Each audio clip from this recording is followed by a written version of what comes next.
ఈరోజు రెసిపీ నెల్లూరు కారం దోశ. అందుకోసం 4 ఉల్లిపాయలు, 2 టమాటాలు కట్ చేసి పెట్టుకొని మిక్సీ గిన్నెలో వేసుకోవాలి. 2 స్పూన్ల కారం, 1 స్పూను ఉప్పు, 1 స్పూన్ జీలకర్ర, 4-5 వెల్లుల్లిపాయలు వేసుకొని గ్రైండ్ చేసుకోవాలి.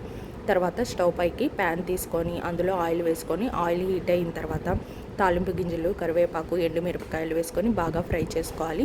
ఈ ఫ్రై అయిన ఆయిల్లో ఉల్లిపాయ టమాటా పేస్ట్ని వేసుకొని సిమ్లో పెట్టుకొని ఒక 10 మినిట్స్ వరకు బాగా ఆయిల్ పైకి వచ్చేంత వరకు మంచిగా ఫ్రై చేసుకోవాలి. ఆ తర్వాత స్టవ్ పైకి ఒక దోశ పెనం తీసుకొని దోశ వేసుకొని ఆ తర్వాత ఆయిల్ అప్లై చేసుకొని దోశ మీదకి మనం ముందుగా ప్రిపేర్ చేసి పెట్టుకున్న ఈ ఉల్లిపాయ కారాన్ని వేసుకొని బాగా దోశ అంతా అప్లై చేసుకొని దానిపైకి నెయ్యి కూడా అప్లై చేసుకోవాలి.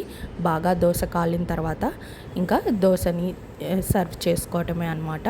నెల్లూరి కారం దోశ రెడీ అయిపోయింది.